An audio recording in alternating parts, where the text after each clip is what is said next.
The ALMA antennas are designed to be movable, not just moved from here at the OSF up to the high site, but reconfigured within the high site across all of the different foundations. In order to do that, we have two ALMA antenna transporters. These vehicles are capable of picking up the 110-ton antenna very carefully and crawling it all the way up to the high site and reconfiguring them around the high site. Let's take a closer look.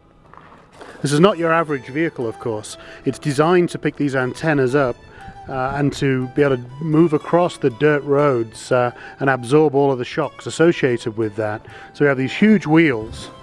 The original design of the transporters actually called for fewer wheels that were even bigger, but the lead time on getting the tires was so prohibitive that actually the design was changed, and we ended up with this final design here, which works beautifully. The way this transporter works is that the transporter vehicle backs around the antenna. So where I'm stood now would be where the antenna actually would be, with its pedestal on the floor, and then these mechanisms on the side here engage. You see the clamps on the left and right hand side there, and the big pin that drives upwards.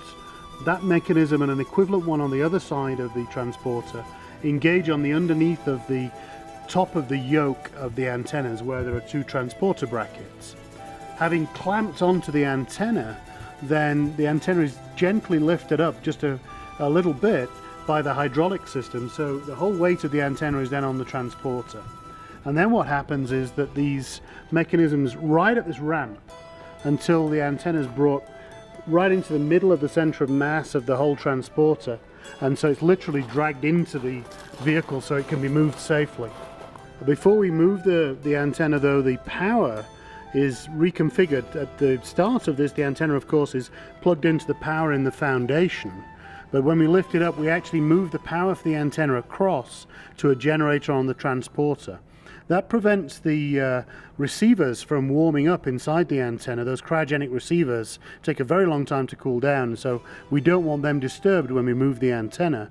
It also allows us to maintain a basic set of power to the antenna, so we can rotate the base of the antenna, which is important for when we put the antenna down on the new foundation. We have to be able to rotate the feet of the antenna so it matches perfectly. The transporter can move the antenna in left, right, up, down and backwards, forwards, but the rotation is done by the antenna itself. The driver of this vehicle sits in this cab that's suspended underneath the whole vehicle. So we're now standing behind the cab. You can see there are two seats in there.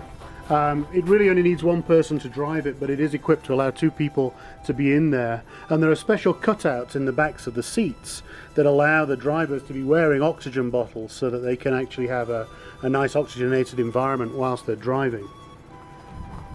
So when this vehicle was completed, the company in Germany, Scheule, who made it, they organized a big press event to just celebrate the delivery of these vehicles, and I was lucky enough to be invited to that event.